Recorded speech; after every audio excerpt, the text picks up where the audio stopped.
Hello, my friends. Namaste. Hope you are doing good. Welcome to my channel. And today I'm back with a new video. I will react to how India is trapping China with its military strategy. Actually, it's a this channel. It's the first time that I react to its videos, and actually, it was highly recommended.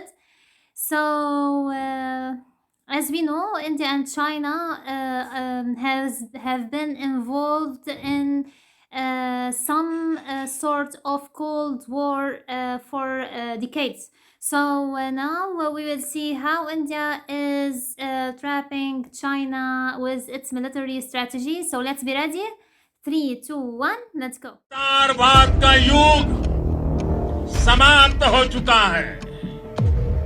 ये युग विकासवाद का है। Alfred Thier said that whoever conquers the Indian Ocean will dominate the whole of Asia. So let's try to understand why is the Indian Ocean so important in geopolitics. Well, if you look at the world map, you will see that the Indian Ocean region consists of 28 countries spanning across 3 continents and covers 17.5% of the global land area. These countries include 21 members of an association called the Indian Ocean Rim Association. This includes major nations like Australia, Bangladesh, India, Indonesia, Iran, Kenya, Malaysia, Oman, Singapore, South Africa, Sri Lanka, Thailand, UAE and Yemen. Then there are 7 others who are not a part of this association, which includes Brunei, Cambodia, Maldives, Myanmar, Pakistan, Timor-Leste and Vietnam. And this region is home to over 35% of the world's population, which is around 2.6 billion people. Now, if you notice something very peculiar about all these nations that I stated, you will realize that the Indian Ocean region is home to some of the fastest growing countries in the world. Secondly, it is one of the most strategic regions in the world, which falls at the crossroads of the global trade itself. The Indian Ocean connects the international economies in the North Atlantic to the Asia-Pacific region. And secondly, the major sea routes that connect the Middle East, Africa and East Asia with both Europe and America also lie in the Indian Ocean itself. And what is absolutely mind-boggling about the Indian Ocean is that 80% of the entire world's maritime oil trade flows through just 3 narrow passages of the Indian Ocean. These passages are at the Strait of Hormuz, Strait of Malacca and the Strait of Bab el-Mandeb. These points are what we call as choke points, as in if you choke these points, the major part of the world trade itself will come to a standstill. If this is very clear to you, let's understand these choke points better. The Strait of Hormuz is a strait between the Persian Gulf and the Gulf of Oman.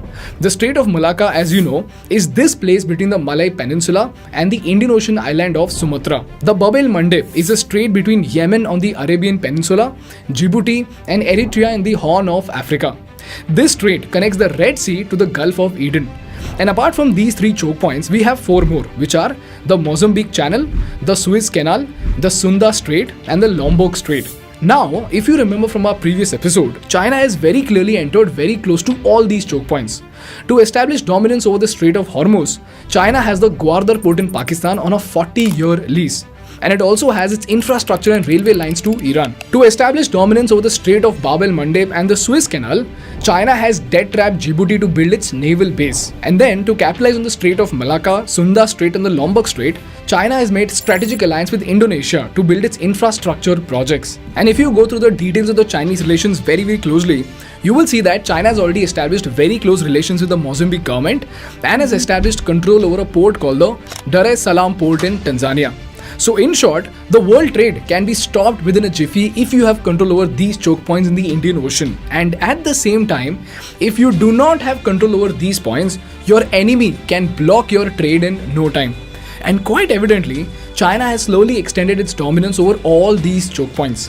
This is the reason why the Indian Ocean is an extremely crucial region with respect to maritime trade and more importantly for India because of China.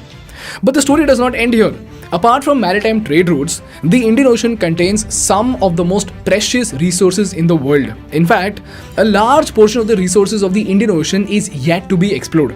And it is said that 16.8% of the entire world's reserves and 27.9% of natural gas reserves are in the Indian Ocean itself. And this is where the Indo-China conflict comes in. The string of pearls theory very simply is that China is trying to encircle India with a number of naval bases in surrounding countries in such a way that it's like a string of pearls around your neck, which the Chinese can then tighten to choke you and choke your neck. There is a Cold War that is created between India and China. The string of pearls theory has been discussed for more than a decade, and the Ukraine crisis has renewed interest in the subject. My answer to that has always been, even if they're trying to do it, which is debatable, I would say that India has a fairly robust neck and that is not so easily strangled. China has very strategically emerged as one of the most important trading partners of the Indian Ocean region, and it accounts for 16.1% of its total goods trade as of 2017. And like we saw in the Belt and Road video, in the past 2 decades, China has been building infrastructure projects in Sri Lanka, Myanmar, Pakistan and Djibouti. Why? Because all of these regions fall in the trade route of China's oil imports and their exports to Africa, Middle East and Europe. So we have the Gwadar port in Pakistan, Hambantota port in Sri Lanka, Djibouti's naval base and even Myanmar's Quake Phu port. This is what is being called as the strings of pearls theory. Now the burning question over here is, what exactly is India doing to tackle it?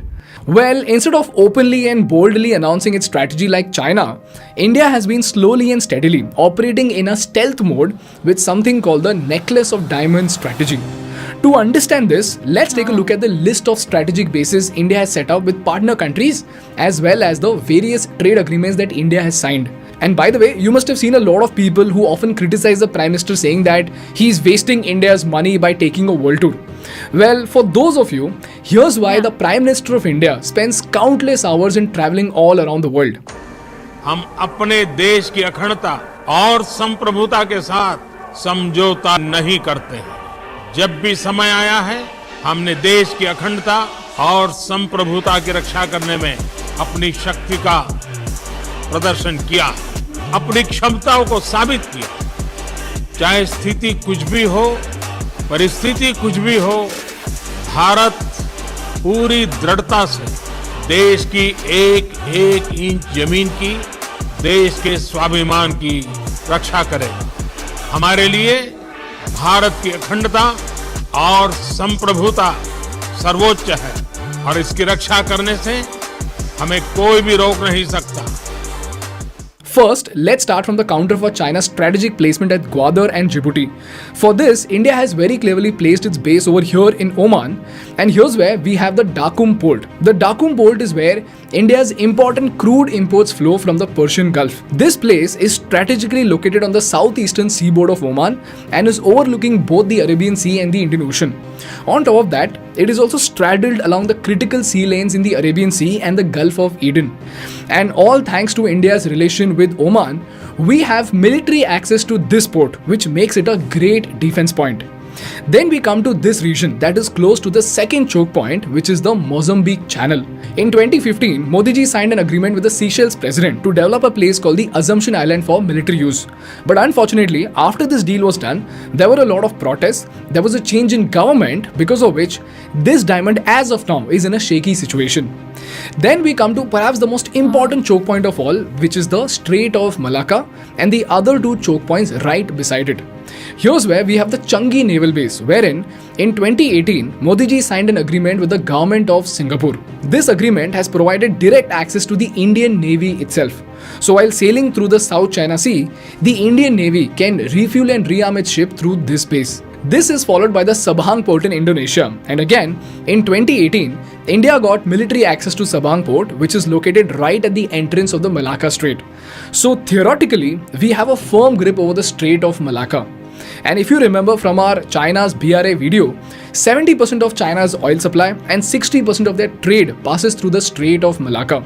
So choking this point is like choking the Chinese economy itself.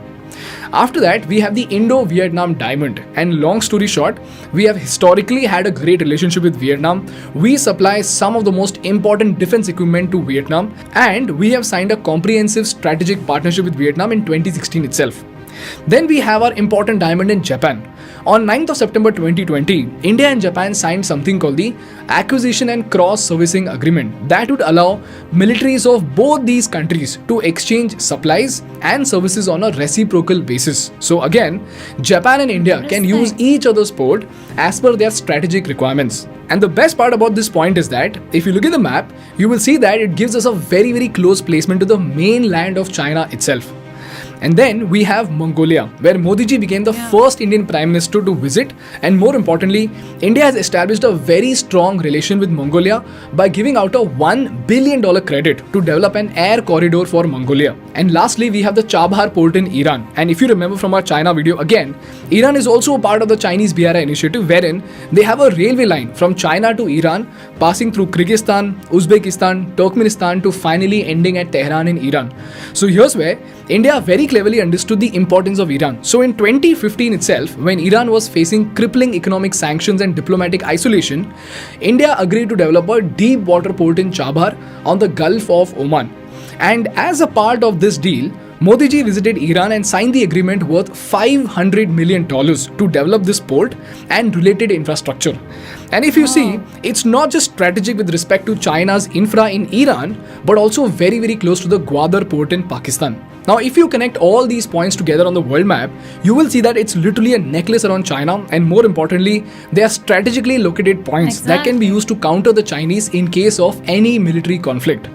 Now, although the relations with all these countries is not as ideal as we would like, it is a very significant step to make sure that the dragon is not left completely loose. This is what India is doing to make sure that we are protected from the notorious Chinese moves. And this brings me to the most important part of the episode, and that are the study materials to help you understand India's geopolitical relations and strategy better. So my friends, really a great video, very well presented on geopolitics, a lot of informations, but presented in a simple way to understand. I really like this video, but although I don't like geopolitics, but it gives us a lot of informations to learn.